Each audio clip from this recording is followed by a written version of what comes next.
Hola. Hola, buenas tardes. Hola Miguel, ¿cómo estás? ¿Qué tal, Diego? Un auténtico placer. Si te parece, esperamos unos segunditos para que se vaya conectando la gente y en cuanto haya algo más de público, comenzamos con la entrevista. ¿Te parece bien? Claro, sensacional. Faltaría menos, Perfecto. vamos. Magnífico, te lo agradezco.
Perfecto, estimado Diego. Si te parece bien, comenzamos ya, que ya hay bastante movimiento aquí en la gente. Así que, nada, pues en primer lugar, bienvenidos a todos a los directos de la Red Hispanoamericana por la Libertad. Es un auténtico placer teneros a todos vosotros aquí, acompañándonos una tarde más, un día más, luchando por los ideales de la libertad en todos los países de habla hispana. Me gustaría presentar a Diego. Diego Acuña es uno de los periodistas más reconocidos a nivel internacional en la derecha, y no solo en la derecha, sino muy respetado en todo el espectro ideológico. Él es limeño de Perú y es muy reconocido, como bien digo, en todos los espectros ideológicos y no solo en los espectros ideológicos, sino internacionalmente. Así que te agradezco enormemente que hayas aceptado esta invitación. Diego, es un placer tenerte el día de hoy aquí acompañándonos a todos nosotros. Gracias nuevamente por la invitación. Un placer estar contigo y con la gente que vaya a ver esta entrevista. Perfecto. Pues si te parece bien, comenzamos. Y nada, en primer lugar, bueno, estamos con un contexto ahora mismo en Perú bastante agitado, ¿no? Bastante ajetreado. Después de el cambio de gobierno, de la caída de Dina Boluarte y la llegada de José Geri al gobierno, ¿cómo ves la situación política actual? ¿Cómo ves la actualidad política, y no solo política, sino social en Perú? Es una situación muy complicada, políticamente hablando, porque es una espiral de la cual no somos capaces de salir desde el año 2016 en adelante, ¿no? ¿Por qué digo del año 2016? Porque en el año 2016 se comienza a ver algo que no se había visto antes, ¿no? Que es a jugar con una facilidad sin precedentes la carta de la vacancia presidencial. Y bueno, Dina Boluarte era la séptima presidente que habíamos tenido en igual número de años cuando llegó. Una locura, verdaderamente. Y ahora, lo último que ha pasado hace un mes, exactamente ayer, es que a ella el Congreso le dio un golpe de Estado, porque eso es lo que pasó. Le dieron un golpe de Estado, decidieron que ya no les era funcional, que ya no les servía más, estábamos a 6 meses de la elección, la tiraron bajo el bus, porque sí les había servido durante 2 años, o más en realidad, pero digamos casi tres, y se le dio un golpe de Estado. Y está quien presidía el Parlamento, ¿no? José Gerí, y creo que ha mandado algunas buenas señales, pero el tema de fondo es que en algún momento vamos a tener que recuperar los cabales y tener un cierto apego a esto. ¿no? A la constitución política del Perú y recobrar un cierto vestigio de normalidad. ¿Crees que esta estabilidad política va a seguir a lo largo del tiempo? ¿Crees que durante el siguiente mandato presidencial, porque las elecciones son este año, en 2026, crees, bueno, este año que va a comenzar en breves, crees que esta inestabilidad se va a mantener a lo largo del tiempo? ¿Crees que es algo inherente al sistema político o a la idiosincrasia de Perú?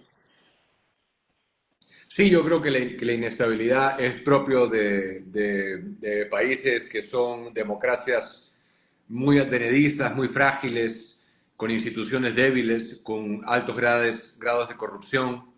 Pero yo, por más de que creo que va a ser una elección complicada, que estás hablando de que podemos tener hasta 39 candidatos, dependiendo de los que se considera a esta hora confirmados, pueden ser desde 37 hasta 39 candidatos presidenciales. Eso de por sí es una locura. Una locura. La vez pasada fueron 18 y no pudimos entrevistar a todos. Ahora son casi el triple. Entonces, eso da para una discusión por sí sola, ¿no? Que es propio de la reforma política que hizo Vizcarra, pero más concretamente, para no apartarme de tu pregunta, yo creo que sí es posible estabilizar el país y de partida vacar a un presidente de la República va a ser más difícil a partir del próximo año con el sistema bicameral, porque necesitas 2/3 en diputados y 2/3 en el Senado. Va a ser más difícil. Esa carta ya no se va a poder jugar tan fácilmente. Y por eso yo siempre en mi programa, si lo ves, siempre digo, voten bien. Esta elección es absolutamente fundamental para el futuro del país. Sí, desde luego, y lo hemos visto a lo largo de estos años porque eh, creo que el Perú ha vivido una de las inestabilidades políticas más fuertes en toda Hispanoamérica y toda la región de habla hispana en general, que prácticamente en pocos países se puede ver. Es decir, y a pesar de esto, creo que hemos podido comprobar una de las cuestiones más interesantes y que a mí como extranjero me surgen, que es cómo es posible que ante tal inestabilidad política que existe en el Perú, cómo la economía puede seguir funcionando, cómo es posible que siga habiendo crecimiento económico y que, por ejemplo, como en otros países de la región, la moneda no se deprecie de forma continua y entre continuamente en altos niveles de inflación. Eso es por los cimientos macroeconómicos de la Constitución del 93, ¿no? Eso es propio de un país que tiene un Banco Central de Reserva autónomo, que no se puede financiar con él a su antojo, como pasó en gobiernos pasados, y de una cierta responsabilidad y una disciplina fiscal que se respetó, mal, se respetó después de Fujimori, con Toledo, con García, más debatible con Humala, pero mal que bien sí se mantuvo un cierto equilibrio fiscal. Y la primera vez que hemos entrado en déficit fiscal en casi 2 décadas fue con Pedro Castillo, en el año 2021. Entonces, esa es la razón, ¿no? Ahora, el Perú es una plaza, si removemos el componente de turbulencia política y altos índices de corrupción, netamente como, digamos, plaza que ofrece oportunidades de inversión atractivísimas. Acá hay unas oportunidades enormes de hacer dinero y mucho. Entonces, hay gente que, por eso siempre digo que no sería necesario tener el gobierno que sea la reencarnación de Ronald Reagan y Margaret Thatcher juntos. No, un gobierno sensato, medianamente sensato, sin ideología y que haga cosas básicas y que dé estabilidad. Sería una cosa de locos este país con una situación así. ¿Y tú ves esa situación factible a corto plazo? Es decir, para las elecciones de este año que viene, de 2026, ¿crees que existe la posibilidad de que se dé un contexto en el que al menos el gobierno no se dedique a poner piedras en el camino, a frenar el crecimiento potencial que tiene Perú en su conjunto? Yo creo que sí, yo creo que hay gente que sí lo puede hacer bien y hay un candidato, sobre todo un proyecto político que a mí me gusta mucho, razones obvias no lo puedo decir, pero creo que sí debemos, Al margen de eso, debemos de recuperar, necesitamos un proyecto político que nos haga recuperar la confianza en nosotros mismos, en que sí es posible hacer las cosas y que nos llene de esperanza. Eso es lo que se ha perdido, ¿no? Solía ser que desde la época de los fundadores de los Estados Unidos, el púlpito, ¿no? Se ponía ahí y nos vendía, le vendía a la gente un sueño, te embarcaba en su barco y navegabas en esa dirección. Yo creo que eso se ha extraviado un poco en el tiempo. Ahora lo tiene Argentina, yo estoy seguro que lo va a tener pronto Chile, lo tienen algunos países, pero acá se ha extraviado, porque esa esperanza que uno deposita muchas veces en un sueño político, todo es política al final. No importa lo que hagas, en algún extremo, en algún punto vas a depender de la política sin importar lo que hagas. Inclusive si eres artista, clérigo, sacerdote, carpintero, empresario, cantante, no importa, algo te va a afectar de la política, va a tener que ver contigo. Entonces, es muy importante. Y yo creo que sí hay gente que en esta vez lo puede hacer bien y hay un detalle muy importante para que podamos tener ese gobierno que lo haga bien, que a diferencia de años anteriores y de la última elección hacia atrás, ya no controlan la prensa. Es decir, la prensa progresista, la prensa caviar, como le decimos acá, ya no tiene el monopolio de las narrativas ni de las comunicaciones a la gente, y sobre todo a la gente joven, ya no la tiene. Totalmente. Eso es un cambio muy interesante que se ha ido produciendo, yo creo que a nivel global prácticamente. Y es que, en relación con lo que acabas de mencionar, Diego, aquí en España también lo estamos notando muchísimo. El cambio de tendencias, nosotros le llamamos el pendulazo, ¿no? El cambio de lado a lado de la juventud, el cambio ideológico, ¿no? Que se está produciendo entre los más jóvenes. Y es que antes se podía percibir una inclinación bastante clara hacia la izquierda, hacia las ideologías más intervencionistas, más socialistas y estatalistas en general, y sin embargo, durante los últimos años se ha producido un cambio de tendencia hacia ideologías más antiestatistas, más de derecha, más liberales incluso. ¿Tú crees que se debe a algún tipo de cuestión, por una parte, y por otra parte, en Perú también se está viviendo ese claro pendulazo? Sí, porque la gente ya se cansó de que los gobiernen políticas destinadas al fracaso, que ahí donde se han aplicado han fracasado, pero aparte se cansó la gente ya también del enfoque, de este enfoque progresista enquistado en las políticas públicas, que te doy un ejemplo, ahora hay una cosa ahora que no se puede creer, un proyecto político de un candidato que se llama Vicente Aranoca, que está con Verónica Mendoza, que ya ha sido parlamentaria, ha sido candidata presidencial, ella también. Ella es estatista, pero es absolutamente progresista en lo social, pro agenda arcoíris, ¿no? Terrorismo climático y todo esto. Bueno, yo leía una de sus propuestas al público hace 2 noches y él sugiere, por ejemplo, es sui generis esta mezcla, porque el neomarxismo ahora se ha reciclado con las agendas disolventes, ¿no? Entonces, él propone que para ser eficaces en la lucha con la delincuencia hay que impregnar de enfoque de género más aún la policía, que esa es la manera de hacerlo.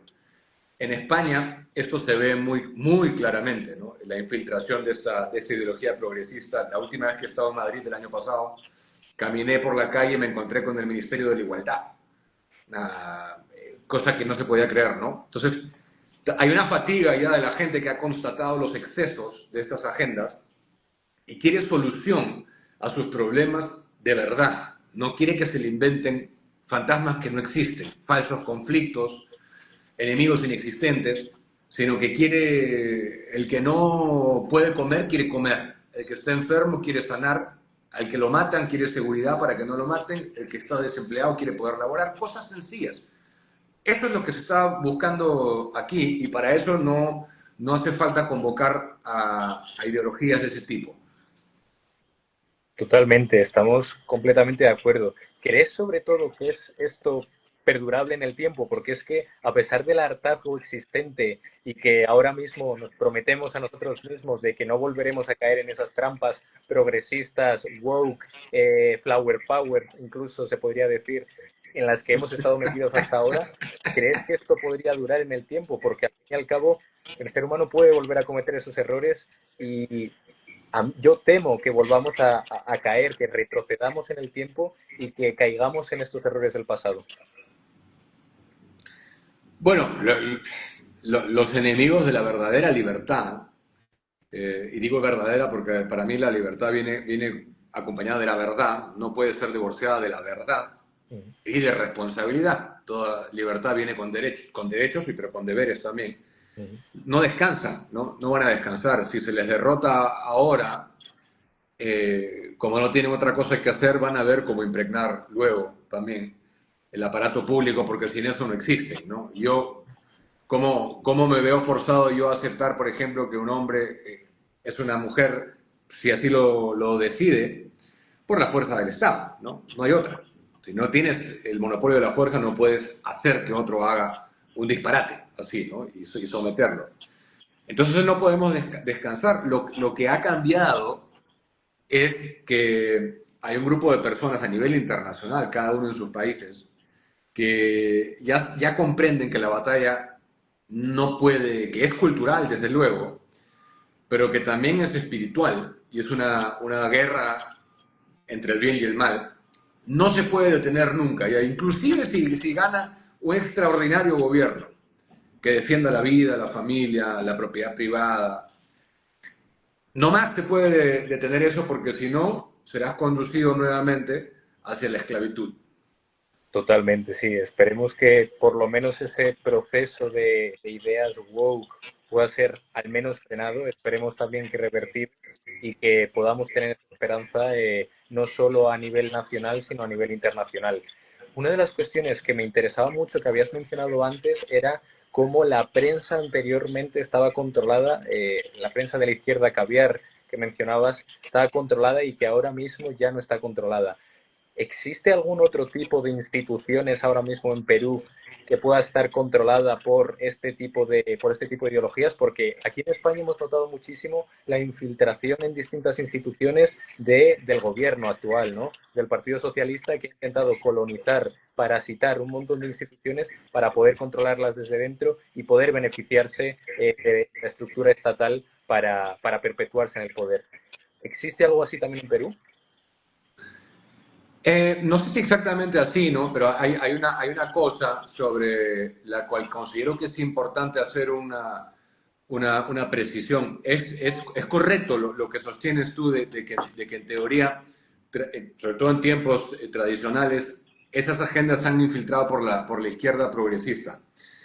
Pero también hay un sector de la derecha que lo permite, que es este sector libertario, liberal, que en aras de la libertad permite todo y que eso también es conducente a lo mismo, al fin y al cabo. Entonces, yo siempre trato de hacer la precisión de que efectivamente, mayoritariamente ha venido por la izquierda progresista, pero que también hay un sector que facilita el camino. Yo creo que si no tenemos eso claro y permitimos cualquier cosa en aras de la libertad, vamos mal. Ese es el fracaso social que ha conducido a Estados Unidos a que tenga San Francisco, California integralmente, siendo el fracaso humano que ahora es, ¿no? Económico, y etcétera. Esa es esta agenda de libertad desmedida, ¿no? La búsqueda compulsiva del placer y todo esto, ¿no?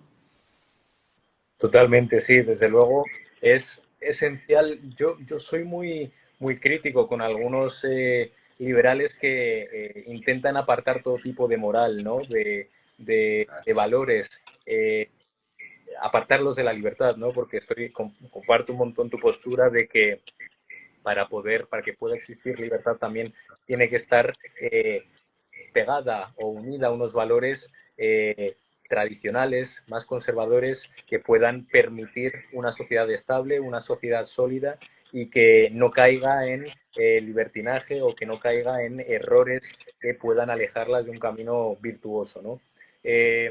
Por lo tanto, ¿cómo evalúas ahora mismo el estado más intelectual, más de las ideas, como de lo que estamos hablando ahora mismo en el Perú? ¿Crees que existen grandes intelectuales que puedan fortalecer ese crecimiento de ideas virtuosas que generen progreso a la civilización en general? Se me ocurre ahora mismo disculpad, el ejemplo del argentino Agustín Laje, que ha aportado un gran conjunto de ideas desde mi punto de vista a lo que es considerado ahora mismo como la nueva derecha. ¿Existe algo así en Perú también? Bueno, se ha formado un bloque, ¿no?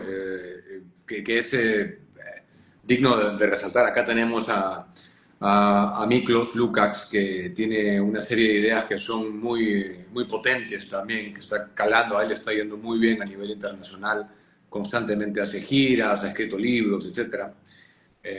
Y él es de ese bloque, ¿no? De Nico Márquez, Agustín Laje, él, Pablo Muñoz, Cristian Rodrigo Iturralde y otros, que están haciendo un gran trabajo en defensa de lo que es, eh, yo creo que sí, una derecha bien plantada que defiende al ser humano, por sobre todo.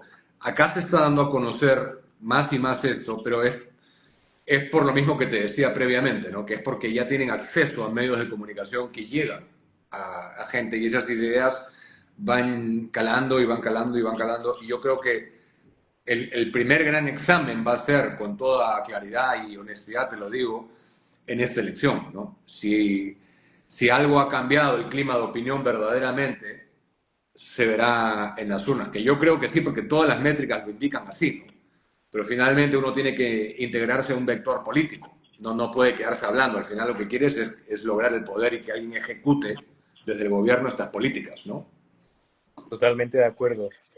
Y es muy interesante ese análisis que has mencionado previamente, sobre todo de cuando estábamos hablando de ese grupo, de ese conglomerado que se puede considerar ahora mismo como nueva derecha, y es ¿qué valores crees que debe tener, que debe promulgar esta nueva derecha para que sea lo suficientemente sólida, para que sea lo suficientemente coherente con su discurso? Porque yo creo que prácticamente en todo el mundo hemos tenido este fenómeno de que la centroderecha ha terminado convirtiéndose en una suerte de derecha trans que adopta todos los principios, todas las prerrogativas de la izquierda y abandona todo tipo de valores que podrían ser considerados como liberales, como conservadores, de lo que se considera la derecha tradicional.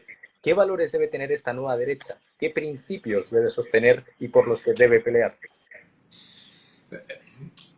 Vida, familia, libertad, propiedad, seguridad, ley y orden, soberanía, en defensa de la naturaleza humana.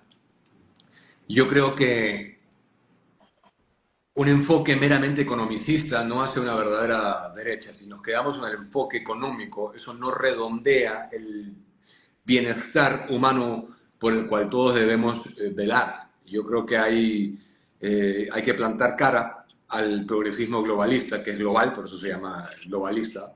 Tienes las mismas agendas, si tú te fijas, las mismas agendas las tienes en Ecuador, en Perú, en Bolivia, en Chile, en Argentina, en Brasil, en México, en Costa Rica. Entonces, eso no es coincidencia. Europa ya está absolutamente plagado de esto, ¿no? De la política de fronteras abiertas, la cultura LGBT, inescapable, ¿no?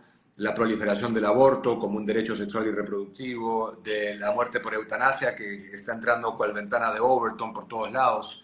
Entonces yo creo que esos son los valores, ¿no? Definitivamente que uno tiene que procurar defender. Y yo siempre que se habla, tú sabes que yo tengo un problema con el término centro-derecha, porque yo cada vez que un derechista de verdad trata de acercarse al centro, yo desconfío.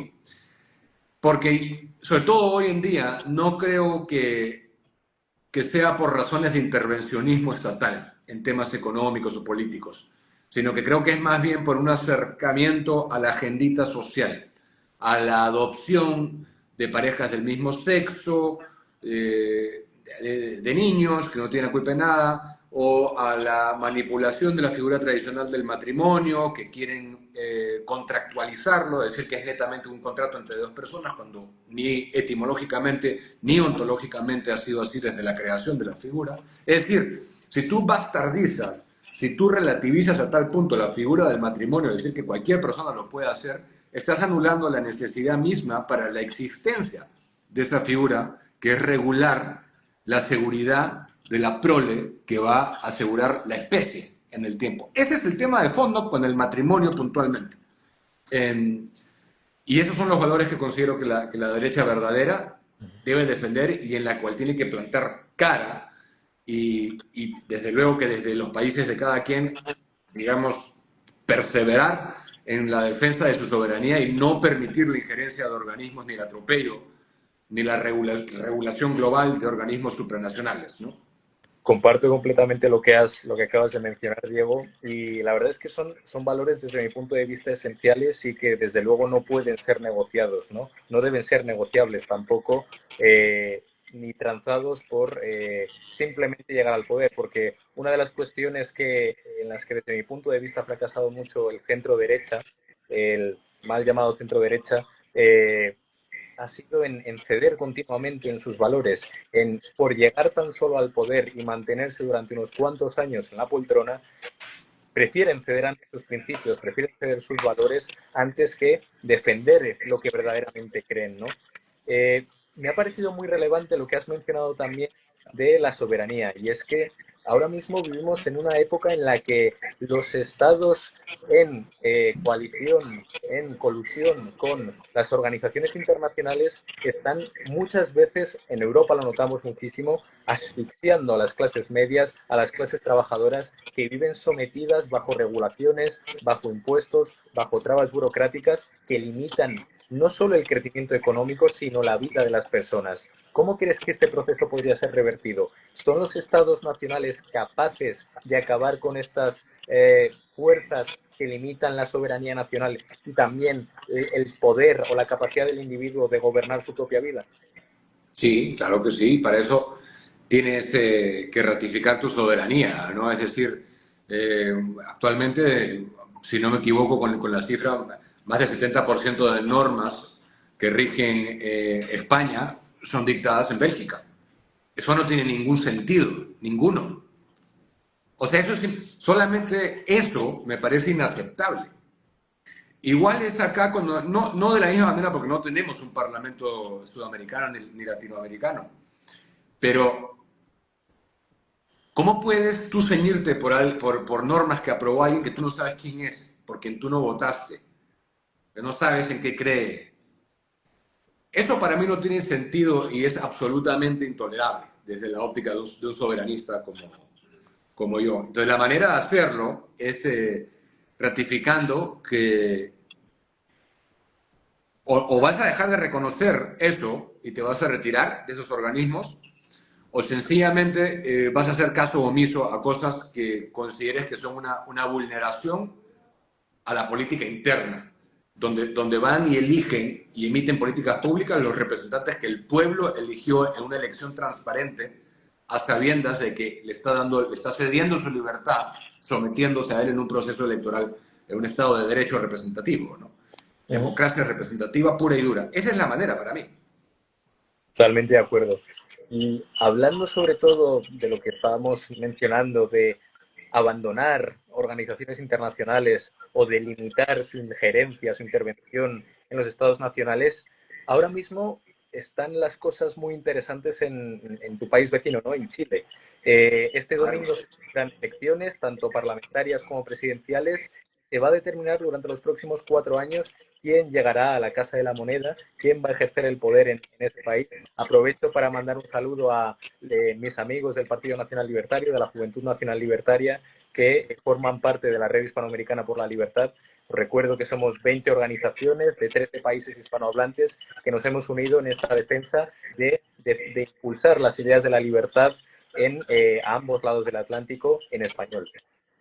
Por lo tanto, mi pregunta va encaminada hacia ese sentido, ¿no? ¿Cómo ves el futuro de Chile? ¿Crees que existe allí esa capacidad también próximamente de limitar la injerencia de las organizaciones internacionales? Sí, bueno, ya es casi un hecho, no hecha las sumas y las restas, es casi un hecho que va a haber una verdadera derecha en Chile nuevamente. Eso es casi una ecuación ya que podemos cantar. Va a ganar Jara la primera vuelta. Yo creo que el debate del martes último ha cambiado todo. Todo. ¿Por qué digo todo? Porque la figura de Kast asomaba muy de cerca y lejano del tercero y del cuarto, pero la intervención de Johannes Kaiser el último martes lo ha catapultado. Realmente ha sido, no sé si lo pudiste ver, pero el debate, su participación fue realmente desde la óptica te lo dice un comunicador político, magistral desde la óptica de comunicación política, porque usó una estrategia que a mi entender funciona siempre, que es dejar el tiempo correr. Decir cosas muy breves, muy concentradas y regalar el resto del tiempo o usarlo luego para algo más. Es decir, no usar la totalidad del tiempo, decir 2 o 3 ideas madres en 30 segundos y regalar el resto. Y lo cierto es que se le vio muy tranquilo, muy ecuánime, muy preparado con un manejo de los temas. Y yo voy a estar absolutamente contento si gana José Antonio Kast, quien tenía ocasión de conocer también. Él, menos si fuese Matei, que no creo que vaya a ser. Ya Matei está con esa tendencia centrista que no me termina de gustar mucho a mí, ¿no? Pero sea Kaiser o Kast, que me parece que fue criticado por las concesiones que tuvo que hacer para el proyecto de nueva constitución, concesiones que los patriotas de derecha consideraron inaceptables, porque es preferible perder leal a tus principios que ganar prescindiendo de ellos, ¿no? Pero yo creo que es una persona muy preparada, que tiene ideas, digamos, correctas, y que entran a hacer un verdadero cambio como el que requiere Chile, porque el colectivismo y esta narrativa de la desigualdad, de que hay que quitarle a rico, de que todo lo que tiene el rico se lo quitó a alguien más, esta narrativa de la envidia, ¿no? Que sume a los pueblos en el fracaso porque no te da el insumo para que tú puedas salir adelante por ti mismo. Yo creo que le falta poco para que se caiga. Totalmente de acuerdo. Desde luego, ese es uno de los principales pecados de las sociedades hispanohablantes, desde mi punto de vista, que es caer en ese círculo vicioso de la envidia, del rechazo al que tiene, al que ha salido adelante, al que ha generado riqueza. Es uno de los temas más complejos y yo creo que más inherentes a la idiosincrasia del mundo hispano. Y es algo sobre lo que yo considero que debemos combatir, ¿no? ¿Crees que es posible combatirlo? ¿Crees que verdaderamente podremos dejar de ver al empresario como un explotador, como una persona que exprime a sus trabajadores y podamos llegar a verlo, no sé, como una suerte de benefactor social o de una persona que es capaz de generar riqueza, que arriesga su capital, que arriesga sus ideas en el mercado y que compite con otros tantos empresarios que arriesgan también su capital, su tiempo y sus recursos? Sí, lo vamos a hacer si logramos corregir ciertas cosas. Ahí te hablo puntualmente del caso peruano. La razón por la cual sí lo vamos a poder corregir es porque ya tenemos un contingente importante de prensa, sobre todo de prensa independiente. Y eso es muy importante. Pero hay que corregir algunas cosas. Por ejemplo, en Perú no tenemos una economía de libre mercado, tenemos una economía mercantilista que comprensiblemente ha inflamado a los que menos tienen porque se daban cuenta de que los pisoteaban ilegalmente, irregularmente, siempre aliados con el poder de turno, a través de lobbies multimillonarios, etc. Y hay que corregir algo que es tan o más importante, que es la impunidad. Mientras persista la impunidad y los ejemplos a la flor del día de corrupción, eso no se va a poder corregir, porque hacer un lobby para obtener tú como empresario un beneficio ilegal, irregular, eso es corrupción también. Eso distorsiona la economía del libre mercado. Y el proyecto político que a mí me gusta, sobre el que te comentaba, ese es uno de sus ejes principales, sancionar ejemplarmente la corrupción, venga de donde venga, venga de quien venga, del millonario, del más o menos, del mediano, público, privado, porque ese es otro tema, ¿no? Que yo combato desde el programa. No, no, a ti qué te importa lo que haga tal empresa si es privada. No, a mí sí me interesa si está proliferando una cultura de mutilación de genitales en los niños. No me interesa si es público o privada. Yo la voy a denunciar. Ese es el liberalismo que a mí me saca de quicio y no viene conmigo. Cuando tú haces que el privado, porque es privado y porque no es Estado, puede hacer lo que se le da la gana. Yo tengo un problema. Esa derecha no es aliada mía. Entonces, si hacemos esas dos cosas, considerando que ahora sí tenemos fuerza importante en la prensa y llegamos a millones de personas, sí se va a poder ganar.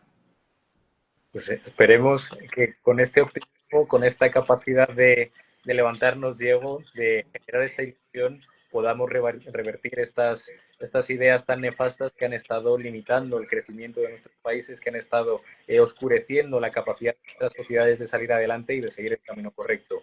Me gustaría preguntarte también sobre el estado actual de la economía pública peruana, sobre todo por la estructura económica del Estado, cómo se ve funcionando ahora mismo, qué reformas se deberían realizar, se deberían llevar a cabo y sobre todo a corto plazo, cuáles son las más viables. Bueno, lo que hay que hacer aquí es claramente reducir el gasto, ¿no? Tenemos una serie de ministerios que no sirven para nada, fueron creados por razones políticas. De comenzar, siempre he pensado que no deberíamos tener ningún ministerio que trabaje para un sector de la población basado en lo que uno tiene entre las piernas. Y en ese caso hablo del Ministerio de la Mujer puntualmente. O sea, nosotros hicimos una investigación aquí que daba cuenta de cómo podíamos prescindir de entre 8 y 10 ministerios. 8 a 10 ministerios, ¿sabes? Es una bestialidad. Cuando tenemos 19 actualmente, y si contamos la presidencia del Consejo de Ministros, 20, pues te podrías quedar en 10. Eso por sobre todo, ¿no? Y lo que el Estado haga con esa reducción lo haga bien. Lo haga muy bien, con mucha disciplina, con mucha responsabilidad y en un contexto de economía de mercado, ¿no? No en un contexto paternalista de que yo te apaño las pérdidas y que no importa. Como Solan Mandani propone ahora en Nueva York, estas tiendas dominadas por la ciudad, por el Estado, al fin y al cabo, que no importa si esté en rojo, si va a pérdida. No, no, no, se subvenciona eso. Bueno, ese es el cáncer de mentalidad que hay que combatir. Hay que, para mí, hacer una reforma tributaria importante que no se base en perseguir, sino que se base en incentivar. Hoy por hoy no hay ningún incentivo para que quien es informal se formalice. Yo, si fuera informal, no me formalizaría, lo he dicho. Y tenemos una serie de impuestos también que no son... digamos, acá tenemos una pirámide invertida. El grueso del erario nacional se financia con consumo. No es como en un país convencional que es por renta, ¿no? Es por la bajísima tasa de formalidad que tenemos.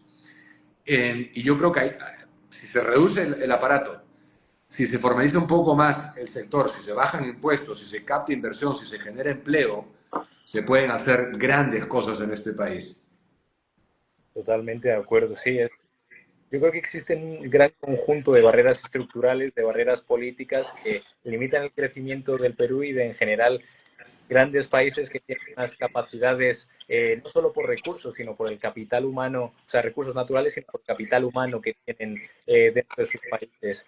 Y hablando de recursos naturales, ¿cómo es la situación de la inversión en minería ahora mismo en Perú? ¿En qué estado se encuentra? ¿Existe certidumbre? ¿Existe seguridad jurídica suficiente? ¿O al menos se está intentando transicionar hacia algún tipo de modelo estable que pueda generar riqueza y prosperidad? No, no hay cambios de consideración, considerando que los tienes encarpetados por 4 o 5 años ya proyectos por más de 60.000 millones de dólares. 60.000 millones de dólares.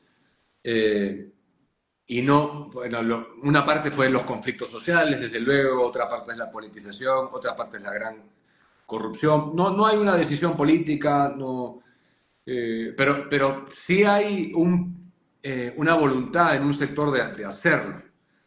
Se han destrabado algunos, pero son proyectos comparados a esos muy pequeños, ¿no? Proyectos de 300 millones, de 400, pero no hay ningún proyecto, por ejemplo, de 10.000 millones de dólares o más que se haya puesto en marcha recientemente, en los últimos 2, 3 años.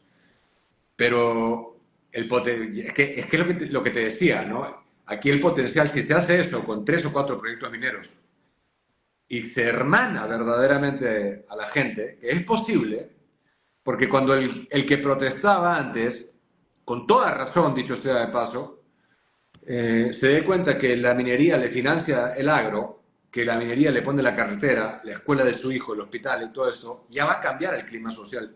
Yo confío de que eso, eh, de que eso va a pasar a partir del 2026. Esperemos que sí, esperemos que haya un gran cambio de tendencia y que sea posible ese desarrollo, ese progreso a nivel material, a nivel económico de las familias peruanas. Uno de los elementos también a nivel económico que me parece muy relevante de Perú respecto a otros países de la zona, la estabilidad que ha otorgado el Banco Central a la economía peruana, mientras que en Argentina hemos encontrado altísimas tasas de inflación hasta la llegada del presidente Milei y de la reducción de la emisión monetaria y de la masa monetaria en general en pesos argentinos, la economía argentina estaba absolutamente devastada, aumentos continuos de precios, desequilibrio macroeconómico por la inflación. ¿Qué ha caracterizado la política monetaria del Perú? ¿Quién ha sido esa persona que ha sido capaz de mantener esa estabilidad? Y, por otra parte, ¿es viable mantener a largo plazo esa estabilidad monetaria?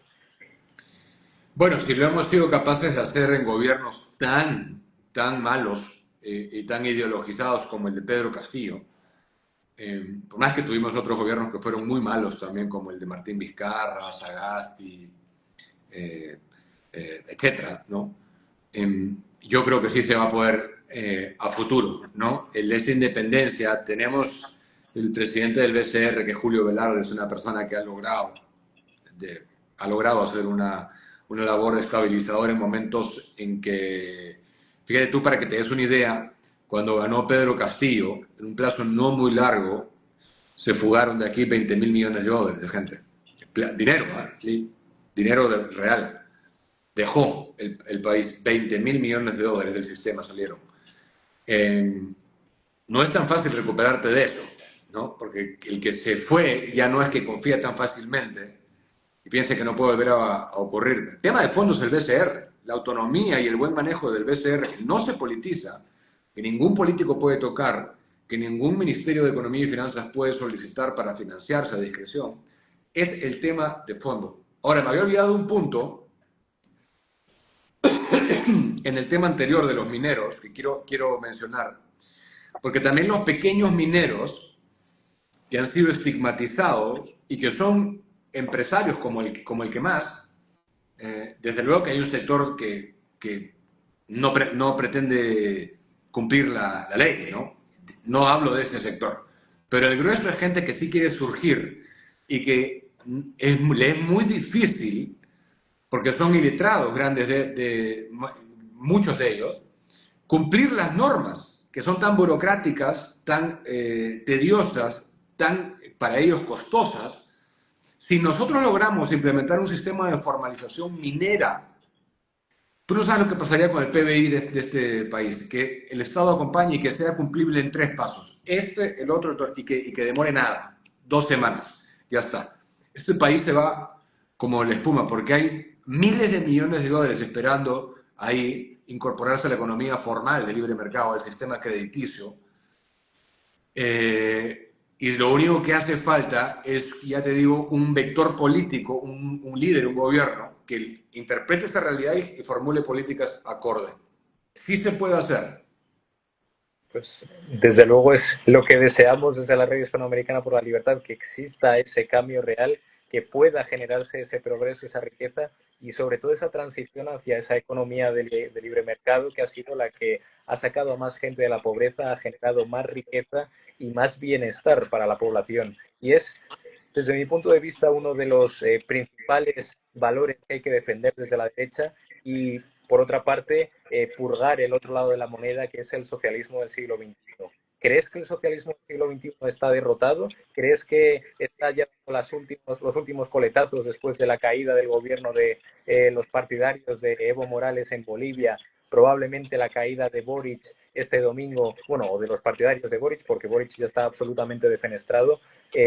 Y por otra parte, esperemos también la caída de Petro en mayo de 2026 y próximamente también la de Nicolás Maduro en Venezuela. ¿Crees que está a punto de desaparecer este socialismo del siglo XXI o le queda todavía un tiempo? Yo creo que si la gente mira las cosas objetivamente, tendría que darse cuenta que los ejemplares del socialismo del siglo XXI todos o han sido unos corruptos o vinculados al terrorismo o al narcotráfico o a la pedofilia o a delitos graves, ¿no? Yo creo, sinceramente, yo no creo que Boric sea parte de ese grupo. ¿Eh? Yo no sé si lo metería a él. Yo creo que Boric es un izquierdista progresista que no necesariamente se hubiera llevado muy bien con Chávez ni con Castro, por más de que es estatista, por supuesto que sí. Él es muy progresista en lo social, él comulga con toda la agendita climática, animalista, LGBT, etcétera, y eso creo que lo distancia un poco a él, fuera de que sí hay que reconocer que aparte ha sido una persona democrática, más allá de toda duda, ¿no? Pues sí, sí, sí, totalmente. Totalmente de acuerdo. Comparto lo que dices sobre todo de Boric, porque desde luego, a pesar de sus muchos errores, pocas virtudes, no ha sido un exterrorista, como por ejemplo lo es Gustavo Petro o como lo es Nicolás Maduro, que se ha convertido en un dictador absolutamente con ansia de convertirse en un totalitario más. Me parece también muy relevante hacerte la siguiente pregunta. ¿Crees que le queda mucho al régimen de Nicolás Maduro o está también en sus últimos coletazos? Yo te voy a ser bien franco, no creo que Trump haya movilizado lo que ha movilizado en las costas venezolanas netamente para que los tripulantes hagan turismo caribeño. ¿Ah? Yo creo que, esto es una teoría mía, no sé si va a pasar, ¿no? Yo creo que lo que podría estarse buscando ahí es que haya generar un falso conflicto y que se utilice como excusa para una escalada militar. Ahí creo que podría ser. Lo cierto, y Axel Kaiser lo dijo la semana pasada que estuvo aquí, es que cuando ya se llegó a ese nivel de tiranía, genocida, enclaustrante, ¿no? Privadora de la libertad, cuando tú no respetas la vida de tu propio pueblo, desde luego sus libertades, sus garantías fundamentales, su propiedad, ya no queda más que sacarte, en el mejor de los casos, enmarrocado para llevarte preso, o en el peor, de mono horizontal cargado. No hay más. No existe en toda la historia un comunista que haya entregado voluntariamente el poder. No hay, ni va a haber.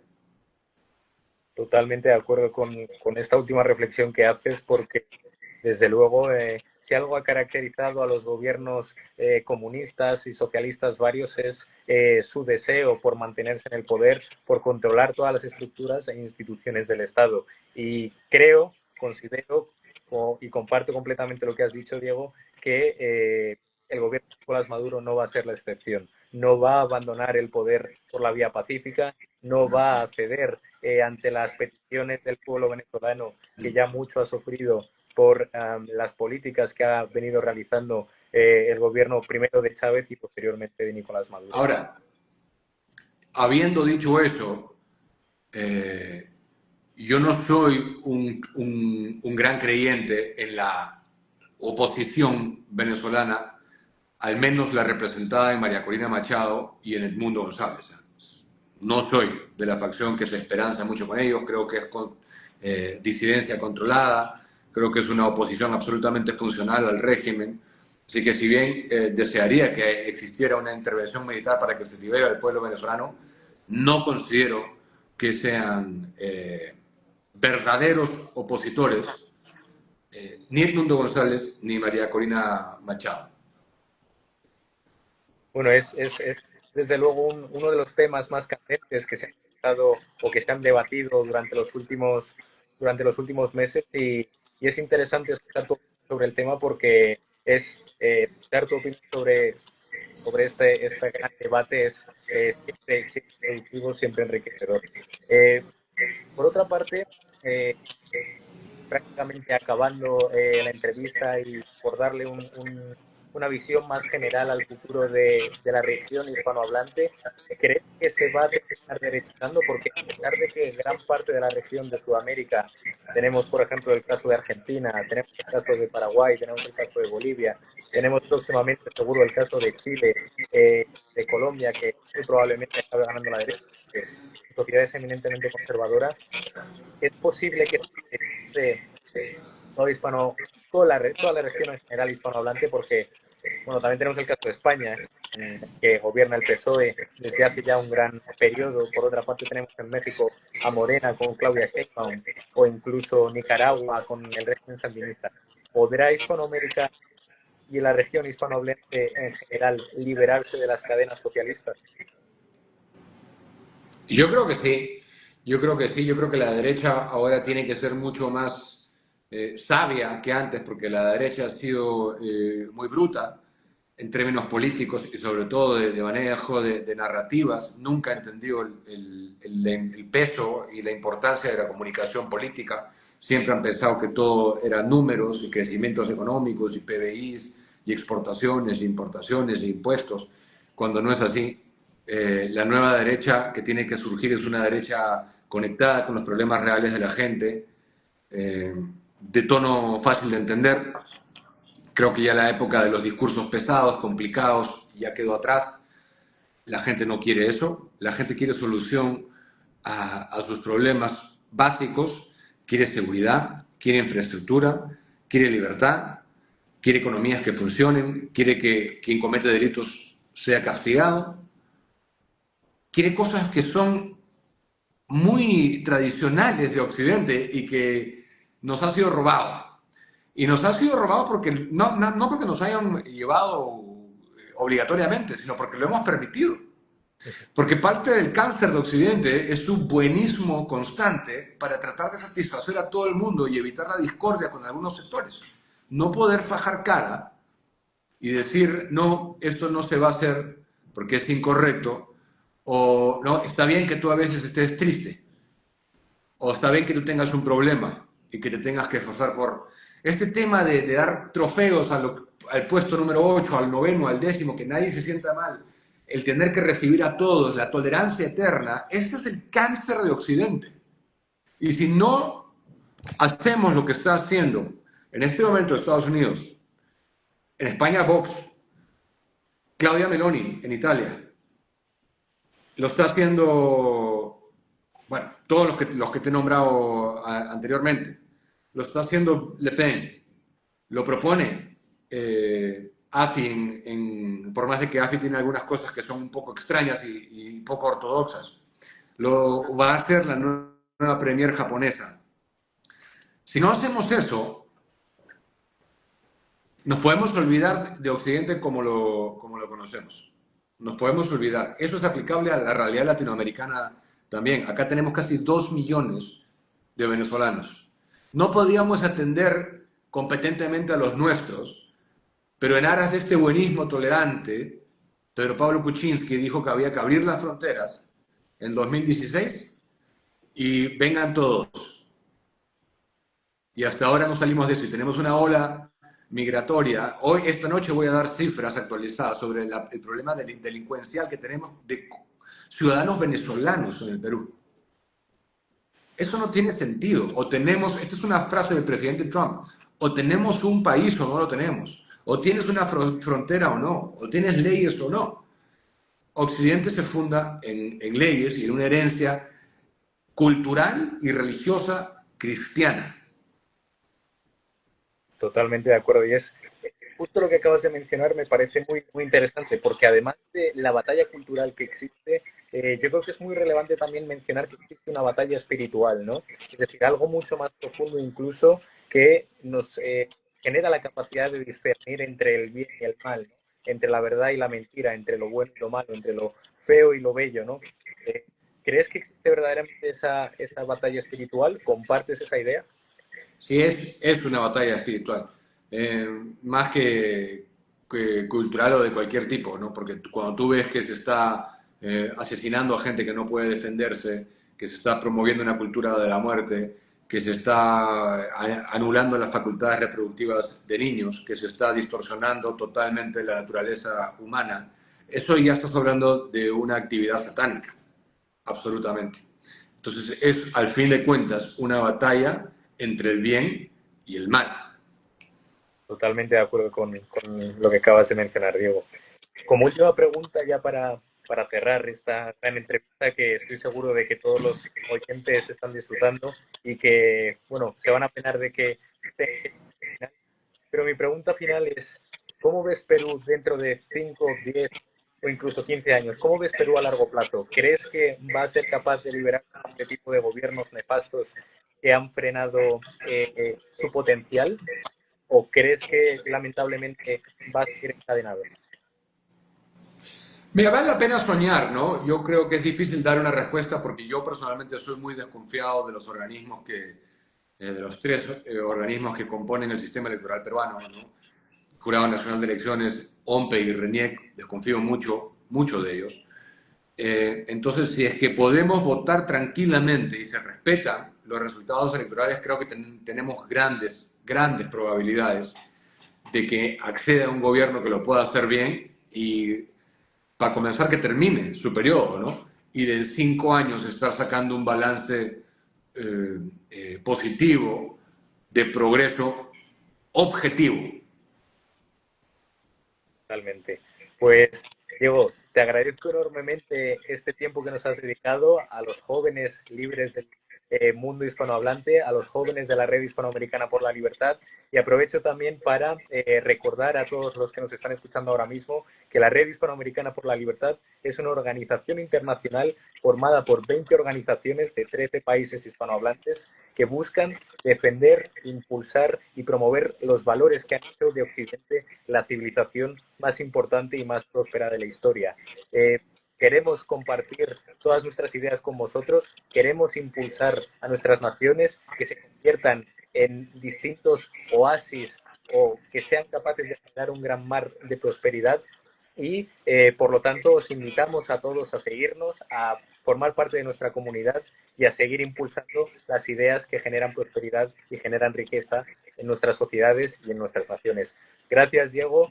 Te dejo las últimas palabras para agradecerte de verdad tu aceptación de la entrevista. Sí, qué bonito, gracias a ti, y qué bonito que tengan una red que se extienda en diversos países y que tengan claros los valores que hay que defender. Hay un cáncer que está erosionando nuestra civilización. Es importantísimo que lo tengamos claro. Esto no es una batalla meramente económica, por más de que la economía es uno de los grandes pilares que está en riesgo. Por supuesto que sí. El ser humano está bajo ataque. Totalmente de Nuestra acuerdo. cultura está bajo ataque. Nuestras vidas futuras están bajo ataque, nuestras creencias religiosas, ahí lo tienes en Nigeria, está bajo ataque, nuestros países como los conocemos, nuestras familias, nuestra comida, nuestra música, todo. Y tenemos que defenderlo con uñas y dientes.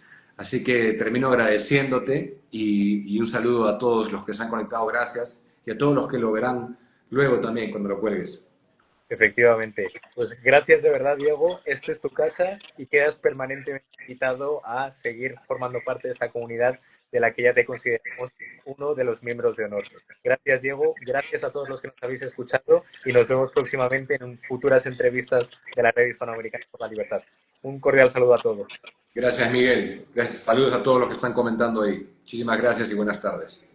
Buenas tardes a todos. Gracias.